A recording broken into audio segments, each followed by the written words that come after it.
misalnya dari Makassar goes sampai ke Parepare gitu kan. Jaraknya itu kurang lebih 50 kilo atau 60 kilo kan. Tapi saya tuh tahu bakal banyak masjid di depan itu kan. Nah, terus saya kayak udahlah, jamak aja gitu, enggak di kosor aja gitu kan. Kondisinya kayak gitu gimana Pak Ustadz? Beberapa hari yang lalu atau mungkin minggu yang lalu adalah orang ini sempat viral karena naik sepeda berangkat umroh. Oh, iya. Keren. Kita buka aja kali di episode takjil kali ini. Assalamualaikum warahmatullahi wabarakatuh. Waalaikumsalam warahmatullahi wabarakatuh. Alhamdulillah wassalatu wassalamu ala rasulillah ma ba'd. Tentunya nih di program takjil bersama guru kita Al Ustadz Zulkarnain Sunusi. Semoga Allah selalu jaga antum Ustadz. Amin. Amin, amin. Dan juga narasumber kita yang memang selalu berganti, keresahan-keresahan ditanyakan, artis-artis, public figure fenomenal. Kali ini memang konten kreator sepeda. Asik.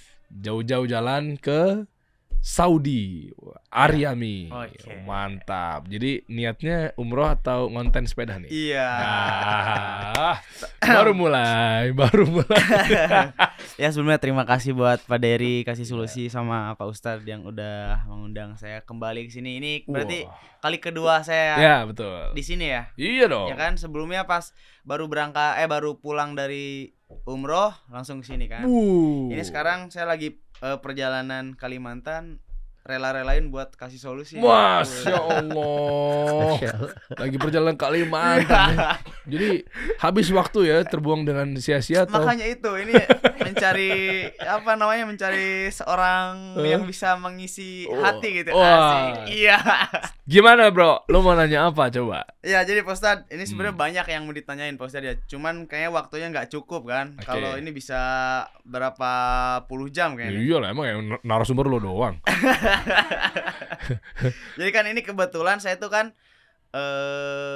udah berkecimpung di dunia di dunia nomaden atau musafir gitu ya. Saya kan sebagai seorang musafir gitu ya.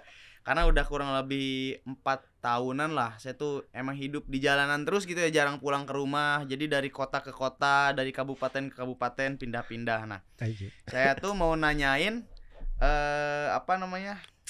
ruksoh gitu ya, ruksoh atau enggak menurut Islam tuh musafir tuh kayak gimana gitu kan. Kadang saya tuh ngerasa kalau sholat gitu kan, kalau misalnya mau sholat ini perlu dijamak atau enggak gitu, atau ini kalau misalnya saya jamak sah nggak sih, abdol nggak sih.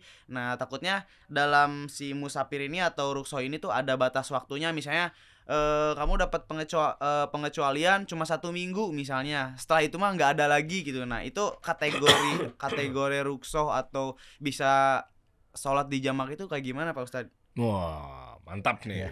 Cocok nih buat kawan-kawan yang safar di sini ya. Silakan Ustadz, barakallahu fikum. Baik, bismillahirrahmanirrahim. Alhamdulillahi wahdah wassalatu wassalamu ala man la nabiyya ba'dah.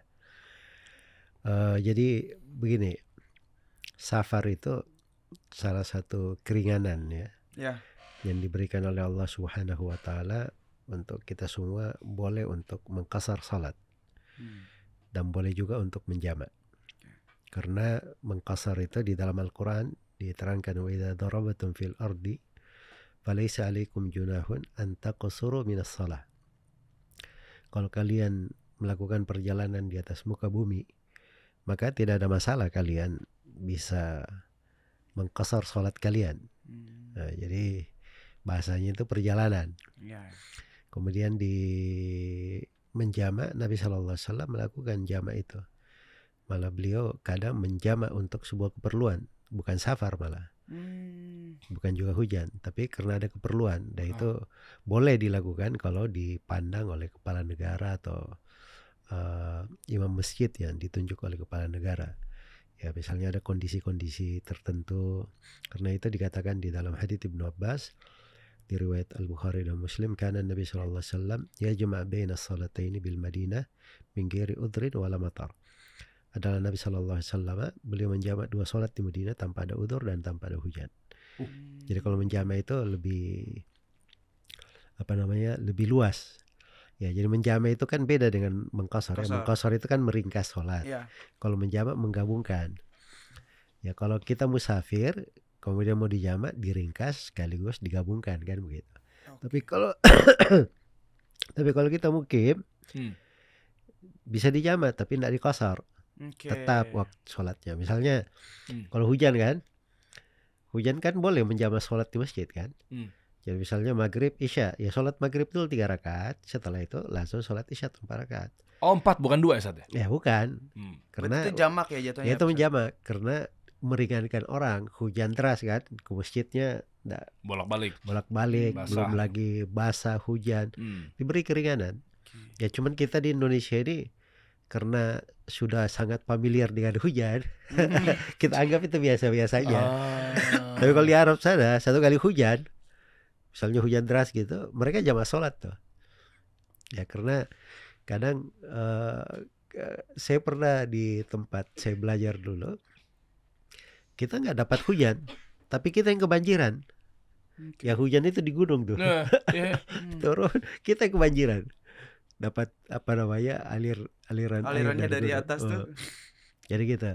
Jadi maksudnya memang subhanallah ya, dari hikmah syariat keringanan diberikan untuk hal tersebut. Nah, kemudian untuk musafir itu, yang dikatakan musafir yang boleh mengqashar sholat itu kalau dia melakukan perjalanan sudah meninggalkan kotanya.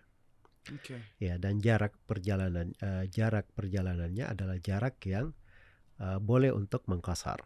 Nah, berapa jaraknya itu letak silam pendapat di tengah para ulama. Ada yang mengatakan sekitar 3 farsah atau sekitar 85 kilo. Ada yang mengatakan bahwa itu enggak ada sebenarnya, itu kembali kepada urf, kebiasaan. Ya, jangan kita jalan dari misalnya ya, kita dari Bekasi kita ke Cirebon pakai tol misalnya 3 jam bisa sampai kan? Sudah lewat pula 85 kilo. Tapi di sebagian ini di dalam Jakarta kita waktu macet kadang bukan 3 jam, 4 jam, 5 jam kan? Ya kan? Tapi ini bukan musafir. Orang penduduk Jakarta nggak ada yang bilang itu musafir, gitu kan? Karena mereka tahu ini macet aja biasa gitu. Jadi kadang ukurannya itu bukan diukur dengan jaraknya atau diukur dengan, tapi kadang kembali kepada urf, kebiasaan orang-orang di situ. Kalau dia sudah pergi dari sebuah tempat ke tempat yang lain, mereka bilang oh si fulan lagi perjalanan. Gitu. Ini maaf dipotong nih Ustadz nih ya. Ini mumpung inget nih, izin Ustadz. Ini seperti yang saya alamin sendiri Ustadz. Waktu itu kita acara di Bogor yang di hotel apa tuh 360 Business Blueprint di Novotel ya kalau nggak salah ya. Ya Novotel atau yang enggak bukan yang di puncak, pokoknya Novotel kalau nggak salah ya. Iya betul, Novotel. Masuknya di Bogor ya. Tapi dari rumah saya Ustadz, ini menarik nih. Saya berangkat dari Cibubur, itu sampai sana tuh lokasi cuma 20 menit. 20 menitan. Karena memang Cibubur agak unik nih wilayahnya nih. Kebagi menjadi 4 titik kan. Jadi Cibubur itu kayak tengah-tengah gitu. Ada yang KTP-nya masuk Jakarta Timur, ada yang Depok, ada yang Bekasi, ada yang Bogor. Ke arah Cilengsi itu. 4 kabupaten, 4 ya, kota ya. KTP saya masuknya Kota Bekasi. Kota Bekasi. Makanya kemarin saya bantu warga-warga UMKM Bekasi yang kena banjir. Nah, cuma memang Bekasinya emang pas banget yang ke Bogor-Bogorannya. Jadi kayak belok dikit, seret, masuknya udah Bogor tuh. Simpelnya gitu saat lampu merah itu. Pokoknya patokan lampu merah Plaza Cibubur situlah kurang lebih kalau mau gampang ya. Terus nyampe lah kita ke acara event kita tuh. Kasih solusi itu kan. Itu 20 menit doang jaraknya Sat, pakai Google Map. Nah, di situ ya saya agak lupa ya, saya atau sama Renat lah, sama partner itu kita Renat kalau nggak salah ambil di Jamak, sayanya karena mau deket nih 20 menit. Tapi menarik waktu itu. Nat, gua ambil nggak ya? Nat, gua ambil nggak ya? Kan gitu-gitu kan. Masih takut. Karena cuma kan partner gue bilang ya terserah lu sih, cuma di sini kan masuknya sebenarnya secara urf atau budaya memang nih udah dari tempat lu Cibubur ke Bogor gitu loh. Gue lewat tol gitu. Tapi kan gue cuma 20 menit, Nat. Gue juga tadi mau ngambil pendapat itu tuh. Udahlah, gue daripada kehati-hatian kan pada dasarnya kalau ibadah kan terlarang sampai ada dalil membenarkan kan. Takutnya gitu tuh. Ya udahlah, gue ambil yang meskipun tahu tuh 2 pendapat itu, Ustaz. 2 pendapat tentang urf, insyaallah kita juga belajar juga gitu kan, udah dimasukkan dengan pindah kota atau mungkin pindah wilayah gitu ya. Udahlah kehati-hatian zuhurnya ngambil yang 4 rakaat aja biasa gitu. Maksudnya normal aja udah gitu, enggak langsung gabung sama asar gitu. Nah, itu gimana tuh, Ustaz? Cuma 15 sampai 20 menit doang soalnya di map. Ya bagus seperti itu. Jadi memang kita ambil hal yang paling hati-hati itu lebih bagus. Masya Allah. Apalagi kalau kita sholat 4 rakaat, yang 4 rakaat kan banyak pahala kan. Oh iya. Iya. Ya kan tidak ada masalah, bagus. Okay. Jadi apa namanya? Kalau misalnya saya tadi sebut jarak 3 farsah ya 85 kilo. Kalau kita pakai itu mungkin standar apa namanya bisa menjadi pendekatan ya, walaupun bukan mutlak untuk selalu seperti itu. Baik. Jadi ada satu hal yang saya bilang tadi bahwa safar itu kadang dilihat kepada urf. Nah, jadi kadang ada orang begini, ada istilahnya itu apa namanya orang perahu. Tahu orang perahu? Orang perahu. Nelayan. Ya. Jadi orang perahu ini rumahnya memang di atas perahu. Oke. Dan dia berpindah ke berbagai negara, dia tidak ada tempat tinggalnya di atas perahu. Nah sekarang dia berpindah dari sebuah negara ke negara yang lain, dia musafir apa enggak? Waduh, susah juga pertanyaannya. Kenapa jadi berbalik ya nanyanya ke kita? Itu oleh Syekhul Islam Ibnu Taimiyah dianggap tidak musafir, dianggap mukim. Karena memang rumahnya begitu, kebiasaan dia gitu. Oke. Jadi urf itu penting untuk apa namanya sebagai ukuran gitu. Nah kalau Ari kan di sepeda tinggalnya nih. Ya kalau ini lain, dia betul sepeda, cuman kan jalan beneran gitu. Sebagai orang musafir itu ada beratnya, ada letihnya, ya kan? Itu kan alasan-alasan. Ini orang beda, rumahnya di situ, dia nyaman terus dimanapun dia berada, memang rumahnya. Enggak berat, iya benar.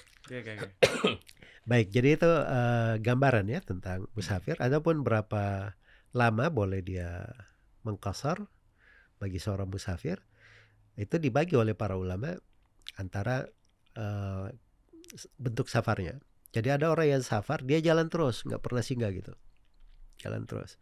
Singgah satu kota cuman bekal aja sebentar, kota bekal, jalan. Ini kalau jalan terus, dia selama dia hidup pun puluhan tahun pun, ratusan tahun pun, dia tetap musafir, dapat hukum.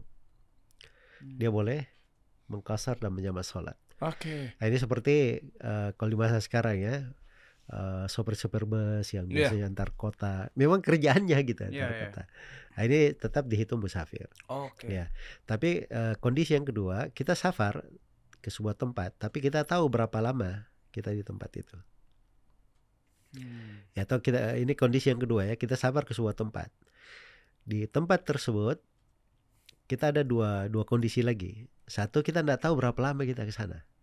Contoh misalnya, saya sakit nih, saya ke Malaysia berobat, ya kan? Saya nggak tahu berapa lama saya dirawat di sana. Nah, maka ini boleh saya menjama dan mengqasar sholat sepanjang saya nggak tahu. Itu dalilnya adalah para sahabat, ada yang dalam peperangan, perjalanan terkurung oleh salju, mereka nunggu, ada yang mengqasar sholatnya sampai 6 bulan. 6 bulan? Ya, padahal sudah tinggal di situ 6 bulan, sampai 6 bulan, ada yang 2 bulan. Nah, ini karena dia nggak jelas kapan selesainya. Ya, itu kalau nggak jelas. Tapi kalau dia tahu, ini kebanyakan kondisi kita ya perjalanan. Ana mau ke Surabaya, saya tahu Surabaya berapa lama saya di sana. Saya ada kerjaan 10 hari misalnya kan. Nah, ini musafir yang seperti ini berapa lama dia boleh mengqasar sholat. Nah, ini letak sila pendapat di tengah para ulama. Dan kalau mau amannya, ambil 4 hari saja. Itu yang paling aman. Setelah 4 hari itu lewat, berarti normal lagi tuh. Ya, normal lagi. 4 hari. Nah, itu mungkin untuk Mas Ari mungkin keadaan ini yang ini. Misalnya jalan ya, mau ke kota mana gitu. Wah, saya mau stay dulu lah di sini berapa hari gitu. Bener kan? Berarti di situ udah bisa masuk hukum bahwa lu adalah seorang musafir kalau memang maksimal 4 hari berarti, bro. Nah, contoh kasus aja biar Ustadz juga kegambar, gue juga kebayang gitu.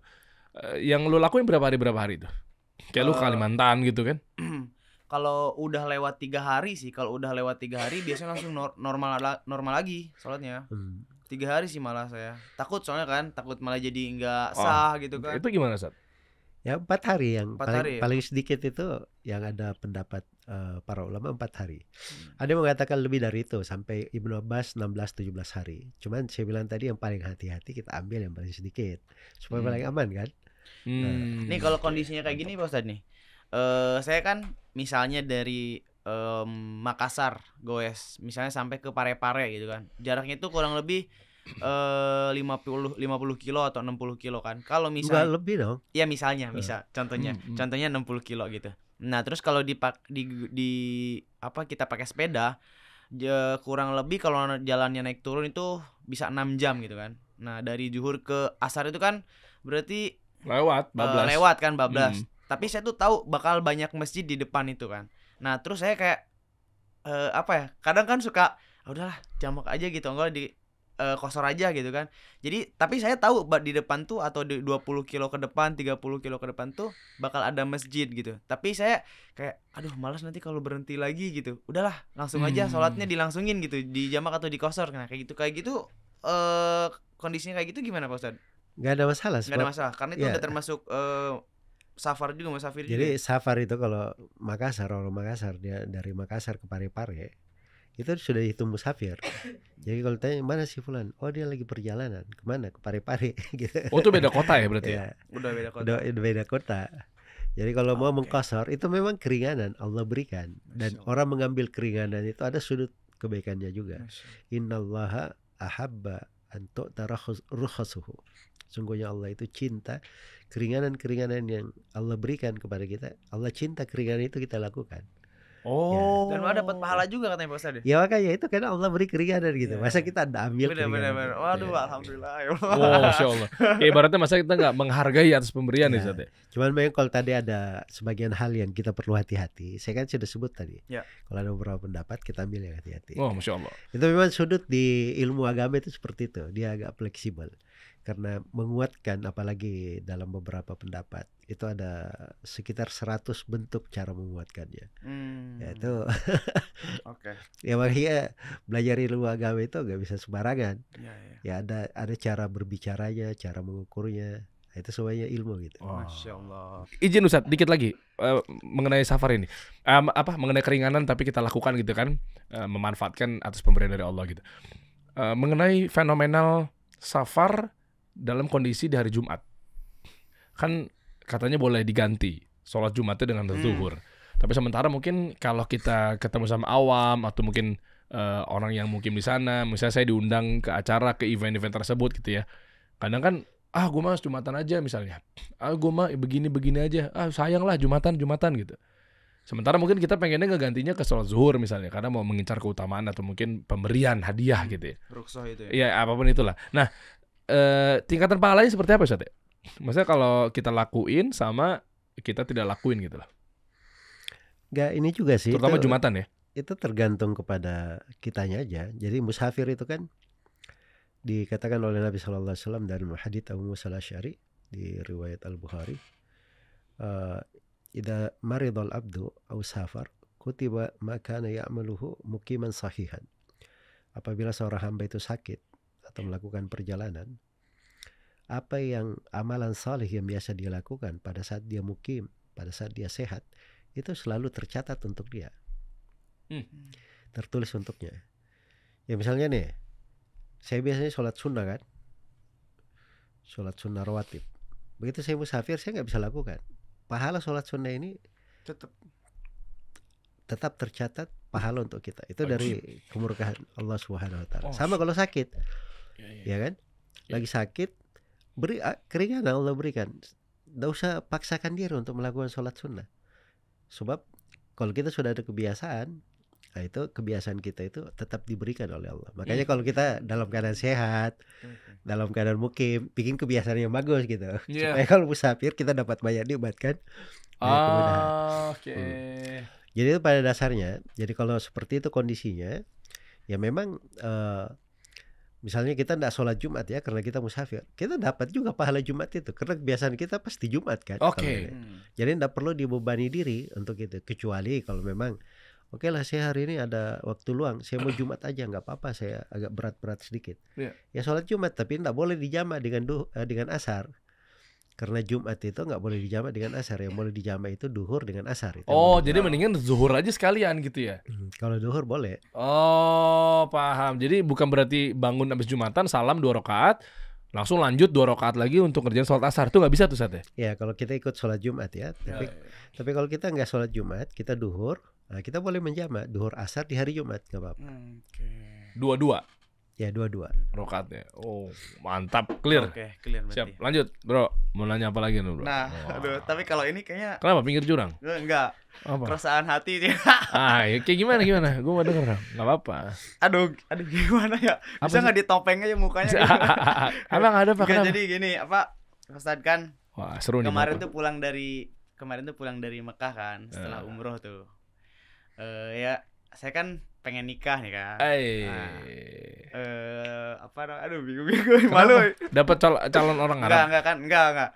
Kan setelah pulang dari Mekah itu memang saya tuh ada planning buat keliling Kalimantan ini kan. Goes Kalimantan ini. Nah, itu kan ada dari setelah perjalanan Mekah ke persiapan keliling Pulau Kalimantan itu ada waktu kurang lebih 3 bulan. Nah, tapi ya saya tuh deket sama si cewek ini tuh baru gitu. Maksudnya ya nggak baru juga tapi kayak berkabar lagi lah gitu kan. Nah, pacaran Anda? Nggak pacaran, nggak cuma nanya. Iya, cuman hampir saya gas. Ya, cuma deket doang gitu kan. Nah, terus izin. Nah, akhirnya karena kan si ceweknya tuh kan saya tuh ngajakin nikah kan. Nah, Masya Allah. Gitu kan. Saya ngajakin nikah gitu. Nah, tapi aduh ini gimana jadi Kenapa? cerita di sini ya. Saya ngajakin nikah. Nah, tapi saya tuh ngajakin nikahnya tuh nikah agama dulu Tad. Nikah. Nah, itu siri sama agama tuh gimana sih Tad? Kayak Anda mau melakukan nikah siri? Bisa dikata Enggak. Santai aja. Enggak gini. Karena persiapan buat nikah ya kayak resepsi atau persiapan ke KUA kayak gitu, apa namanya persyaratan itu kan nggak cukup waktunya Pak Ustadz. Nah, jadinya saya tuh milih buat daripada kita zina. Nah, daripada kita terjadi sesuatu yang diinginkan yang tidak diinginkan gitu kan. Nah, jadi saya ngakalin gitu. Diakalin. Enggak, bukan ngakalin, apa ya? Aduh, pernikahan lu akalin. Enggak, bukan ngakalin. Bukan ngakalin kayak biar kita bisa bareng-bareng terus nih. Biar bisa bareng-bareng terus selama ya persiapan ke sana tuh. Jadi saya tuh ngajakin nikah KUA dulu lah gitu, nikah kayak ya nikah KUA bukan nikah siri lah. Nikah KUA kan resmi di pengadilan agama. Lah kan namanya juga KUA. Oh kan? Iya, berarti nikah KUA. Nikah KUA bukan nikah siri maksudnya. Nikah KUA, tanpa resepsi. Tanpa resepsi. Tanpa resepsi. Ya, tanpa resepsi. Maaf. Soalnya saya pengalaman sekali tentang pernikahan soalnya. Nikah KUA bukan nikah siri ya, bukan nikah siri. Itu mah resmi kalau di catatan sipil. Resmi kan. Nah, tapi si orang tuanya tuh kayak aduh nanti dulu lah gitu kan, apalagi nanti Ari juga berangkat gitulah kayak kenapa orang tua pengen ada resepsi kayak ada ya gitulah gitu kan. Nah, itu gimana Pak Ustadz ya? Jadi saya bingung juga nih antara saya harus nunggu atau karena kan ini udah terlanjur juga nih, udah jalan juga kan. Atau tapi pisah aja sekalian ya gitu. Udah aja mending pisah aja sekalian gitu. Laki nih baru nih, mantap. Di sini ada dua ya Ustadz ya, maksudnya di suatu sisi dua-duanya nih izin Ustadz nih, saya bukan berfatwa ya, cuma mungkin pengen tahu dulu dari Ustadz. Bukan. Suatu sisi Ari pengen tidak terjeblos fitnah zina. Yang kedua, orang tua juga pengen mengamalkan pengumuman nih sebuah pernikahan Ustadz. Wah, bener dong. Jadi dua-duanya agak tricky nih, maksudnya kan betul dua-duanya kan nikah biar gak fitnah diumumin, makanya di istilah budaya kita resepsi namanya gitu kan. Iya, nikah KUA dulu maksudnya. Waduh, jadi harus dipilih nih orang tuanya apa Arinya nih. Iya, jadi pernikahan itu kan ada ketentuan, ada syarat-syaratnya. Dan itu sudah bagus ya, kalau memang sudah ada hal yang seperti itu harusnya memang langsung ke jalur yang dihalalkan. Nah, itu lebih aman untuk. Nah, itu wejangan Nabi SAW kepada para pemuda. Kata beliau di dalam hadits Ibnu Mas'ud yang diriwayatkan oleh Al-Bukhari dan Muslim, ya ma'asyarasy syabab, man istata'a minkumul ba'a falyatazawwaj, fa innahu aghaddu lil basari wa ahsanu lil farj. Wa man lam yastati' fa 'alaihi bis-shaum fa innahu lahu wija'. Wahai sekalian anak muda, siapa di antara kalian yang mampu untuk menikah, hendaknya dia segera menikah. Karena itu lebih menundukkan pandangan dan lebih menjaga kemaluan. Ya, dan ini menurut pandangan menjaga kemaluan ini 2 ibadah besar dalam syariat. Kalau belum mampu, perbanyak puasa. Ya kan? Karena enak kan nih sepeda banyak puasa kan. Enggak kuat. Enak udah. Aus. Ya kalau mampu perbanyak puasa. Karena puasa itu memutus syahwat kata Nabi sallallahu alaihi wasallam. Hanya saja di pernikahan itu kan perlu ada rukun-rukunnya. Ada 2 mempelainya kan. Terus ada walinya, kemudian ada 2 saksinya, ya kan. Jadi kalau itu sudah terpenuhi, apalagi KUA yang menikahkan, itu sudah resmi di catatan sipil. Cuman yang menjadi masalah itu hanya masalah membicarakan ke pihak keluarga kapan acara resepsi besarnya. Nah, itu masalahnya. Jadi jangan bilang tidak ada resepsi, tetap ada diumumkan juga. Bikin di tengah keluarga dekat dulu. Itu penting untuk pengumuman bahwa telah menikah. Tercatat di KUA, tiba-tiba orang gak ada yang tahu ini anak siapa nyelonong ke rumah orang gitu. Lu diamuk warga lu ntar. Ya, saya juga udah gitu Pak Ustadz. Jadi kayak ya udah nanti kalau udah kita nikah dulu, nikah KUA dulu. Yang penting mah kita biar bisa bareng-bareng dulu. Nah, setelah itu ya udah saya goes keliling Kalimantan, beres, pulang udah sok resepsi gitu ceritanya. Tapi ya nanti aja udah nunggu pulang gitu. Jadi kayak gimana ini niat baik tuh jadi kayak lemes lagi Pak Ustadz. Aduh. Enggak, enggak apa-apa. Jadi kalau itu sih sebenarnya memang kita nggak bisa paksakan juga ya. Kadang sebagian orang tua dia ada pendapat-pendapat tertentu. Kadang kalau di kita itu biasa gitu. Tapi ada sebagian orang memang faktor keluarga itu sensitif sekali bagi dia. Jadi kalau tidak ada resepsi, dia bisa ribut dengan banyak orang gitu. Nah, itu kita juga harus memaklumi. Ya sepanjang bisa disegerakan. Ya tapi kalau belum bisa, ya kita aja selesaikan dulu gue ke Kalimantan nanti balik. Maslahat mudorot soalnya bro. Lu takutnya malah mengecewakan orang tuanya gimana udah? Ya insya Allah lah, kalau mengecewakan nggak akan lah insya Allah gitu. Masya Allah. Berapa lama sih emang lu guys? Ya 7 bulan lah, 7 bulanan, 8 bulan. Oh lama juga ya? Ya makanya itu. Nikah aja deh mendingan. Tadi barusan gue mau ngomong, gue pikir cuma sebulan. Ya istrinya mau ikut goes juga? Enggak lah, jangan. Enggak pas dibonceng meledak tuh betis. Ya sebenarnya ya si ceweknya juga maksudnya enggak terlalu ini juga, enggak terlalu intens juga kan. Jadi ya udahlah kalau emang enggak mau mah gitu. Wah, keren, laki ini baru nih lu gertak gitu ya. Mantap. Jadi nah tapi katanya Pak Ustadz menolak niat baik seseorang tuh nggak baik katanya Pak Ustadz. Nah itu ini sebenarnya dia bukan menolak. Bukan menolak. Kenapa lu gini opini lu? Pinter banget deh, bersilat lidah. Katanya ini berarti bukan menolak ini ya. Memang menolak. Perhitungannya beda gitu kan, banyak pertimbangan ya. Oke. Tapi secara finansial aman. Ya adalah gitu kan. Maksudnya ya kalau kita nungguin terus ini mah mau sampai kapan gitu. Apalagi calon istrinya kan yang ingin mengamalkan mahar semurah-murahnya Ustadz. Wah, ya kan? Bener gak? Justru ini gue lagi bantuin. Oh iya benar. Sebaik-baiknya kan wanita yang maharnya paling murah gitu. Oh iya benar. Pakai itu aja entar. Tapi kan kasih aja nasi uduk. Oke. Aman kejawab ya. Ya lu tinggal pilihin udah. Tapi nggak tahu Ustadz gimana Ustadz masalah mudorot begini. Mendingan ikutin orang tua ya Ustadz ya. Ya ini tergantung ke Mas Arinya kayak gimana. Ya udah bisa nahan nggak hawa nafsu. Nah kalau nikah itu hukumnya 5 kata para ulama. Kadang dia wajib, kadang dia sunnah muakkadah, kadang dia makruh, dan kadang dia haram, dan kadang yang dimasuk dalam kadar mubah. Jadi tergantung apa yang mengitarinya. Cuman di hukum umumnya dia itu sunnah yang dianjurkan. Itu apa? Sunnah muakkad bukan Ustaz? Ya, sunnah yang muakkad dianjurkan. Tapi dia kadang jadi wajib. Kapan dia menjadi wajib? Apabila seorang sanggup untuk menikah dan dia sangat pengen untuk menikah. Kalau tidak menikah jatuh dalam hal yang diharamkan. Makanya hukumnya wajib dia menikah. Apa yang dia tunda sanggup kan? Terus dia sudah pengen menikah juga. Kalau dia tidak menikah mungkin dia jatuh dalam perkara-perkara yang diharamkan. Nggak bisa nahan syahwat misalnya. Lu bisa nggak? Bisa ya nggak? cukup kejawab lah ya. Udah lu pikirin sendiri, nggak usah lu nanti ceritain. itu mah ya. Syahwat tuh ngapain lu cowok-cowok semua di ruangan? Ngapain lu ceritain? Iya.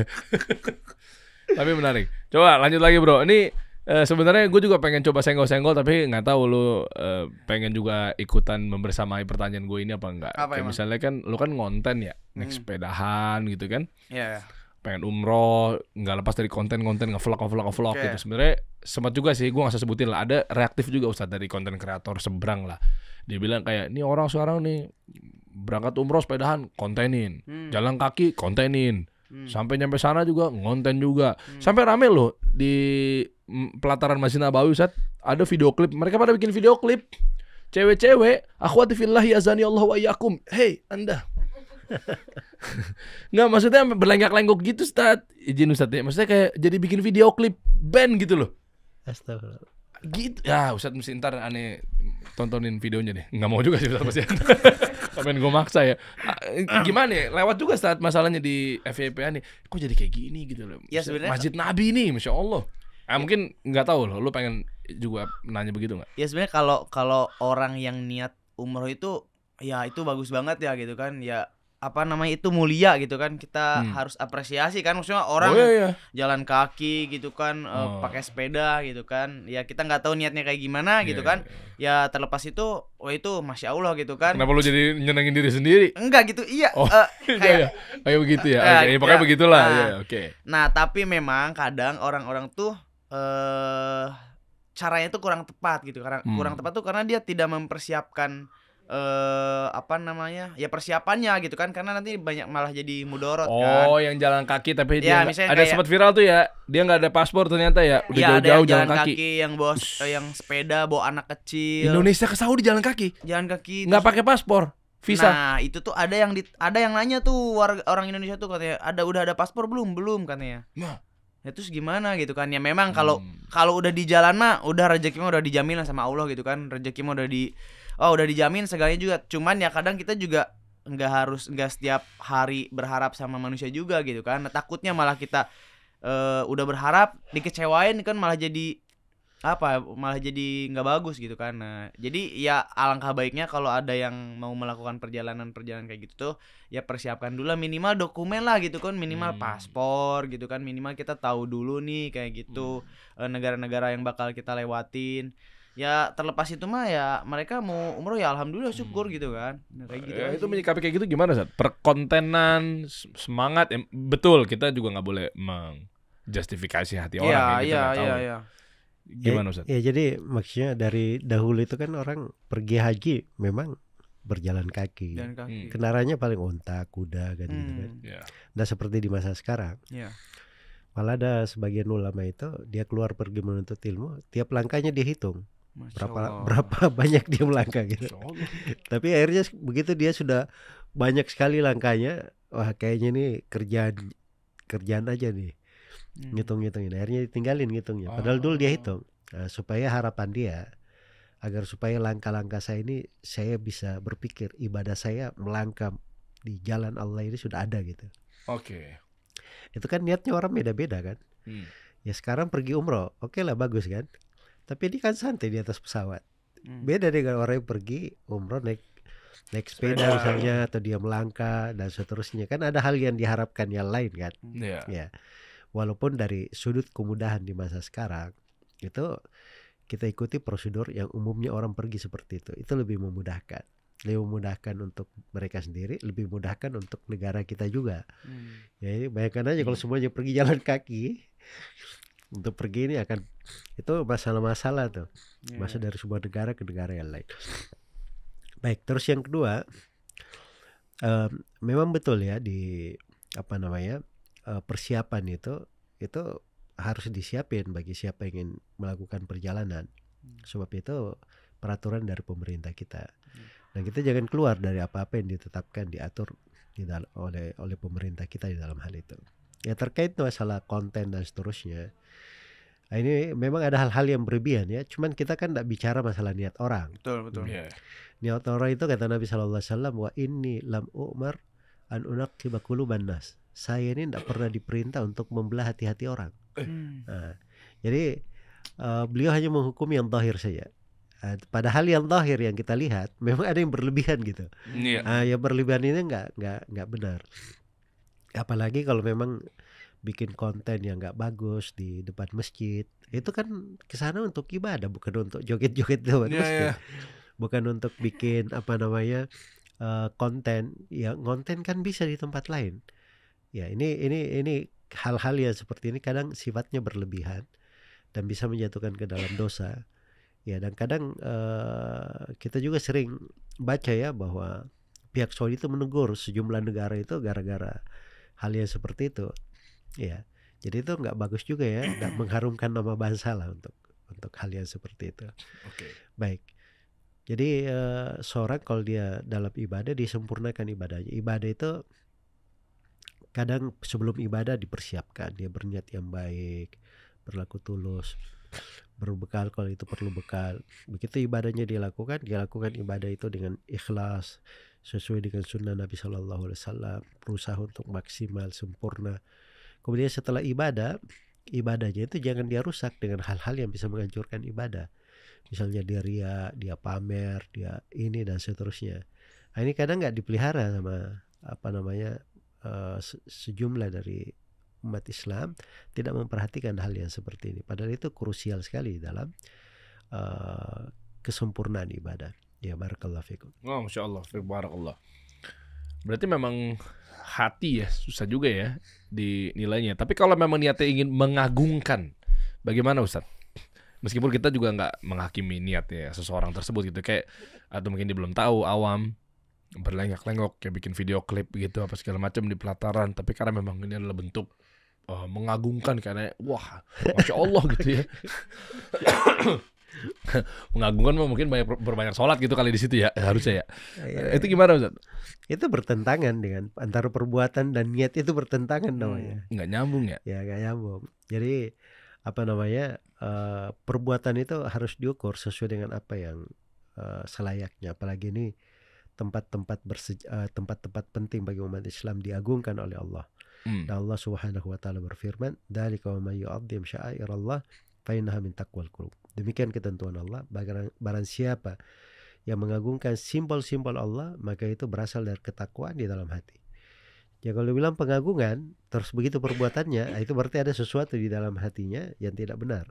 Karena pengagungan itu akan di dalam hati, itu akan nampak di fisiknya sebagai buktinya. Ya, barakallahu fiik. Oke, iya sih. Kadang juga endorsan juga ya biasanya kan, jubah yang dia pakai gitu ya. Iya. Sekalian sana ya syuting deh udah. Izin Ustaz. Ada hadiah nih buat Ari, karena nama depan lo Ar, gua kasih langsung nih Ardan. Ari dan calon istri lo nanti. Aduh, berarti ada ini ya dong maknanya gitu. Enggak, bukan. Ngapain gua ngurusin mahar lu seperangkat alat sholat. Sarung Ardan ini adalah sarung modern dan stylish, teman-teman. Jadi bikin sarung jadi naik level. Jadi kita makin bangga pakai sarung. Wah, keren. Nah, ini bisa menjadikan gayamu semakin maksimal. Keren ya. Sarung Ardan, bring sarung to the next level. Kemarin Ustaz Zul kan gak kelihatan aja ya. Pas lagi syuting kita kemarin, Ustaz Zul pakai sarung Ardan, kecubung, kan satu grup tuh. Ini bro, buat lo nih bro. Siap, terima kasih. Pas momentum ya kan. Momentum ya, warnanya hijau lagi kan. Beuh, kan gue tahu lo suka warna hijau kan. Bener ya. Yoi. Terima kasih banyak Ardan. Wis. Apa ini? Always be tradition. Wis, mantap. Bisa gue pakai sarung ya? Ya, cobain aja. Iya bener. Lumayan tuh, jadi dingin. Kan? Hawanya jadi dingin. Siap Ustaz, mungkin nasihat buat saya juga Ari yang tadi hampir saja berbuat hal-hal yang tidak diinginkan kepada ibunya. Mungkin bisa nasihati saya Ustaz. Silakan Ustaz, sama teman-teman lagi nonton. Jadi di dalam Al-Quran itu ada satu yang dipuji, namanya as-saihun. As-saihun itu kalau dalam bahasa Arab artinya orang yang melakukan perjalanan, orang yang pergi. Ya, dia meninggalkan kelezatan, musafir lah bahasa ininya. Tapi uniknya ketika ditafsirkan kata itu kan sifatnya istri Nabi juga kan, saihat. Nah, itu sifatnya istri Nabi itu saihat.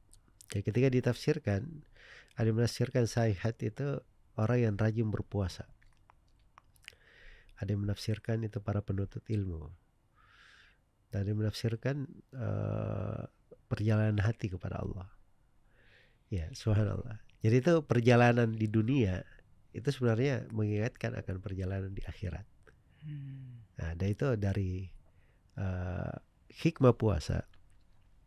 Puasa itu kan kita meninggalkan hal yang diharamkan, kita lakukan apa yang diperintah, kita sabarkan ketentuan Allah Subhanahu wa taala. Itu seakan-akan kita sedang melakukan perjalanan. Hati ini sedang menuju kepada Allah Subhanahu wa taala. Kita tinggalkan hal yang kita senangi, hal yang lezat gitu dari makan dan minum, kita tinggalkan untuk menuju kepada Allah Subhanahu wa taala. Nah, itu inti hidup sebenarnya. Kapan kehidupan itu dimanapun arahnya, tapi ada kecenderungan hati selalu menuju kepada Allah, itu ciri kebaikan. Ya, barakallahu fiik. Oh, Masya Allah. Makasih Ustadz. Ya, nanti kita ketemu lagi di next episode di Talkjil. Bro, thank you bro. Terima kasih banyak. Nanti kita mampir-mampir lagi ya. Siap. Gue mau ikut juga insya Allah. Siap. Assalamualaikum warahmatullahi wabarakatuh.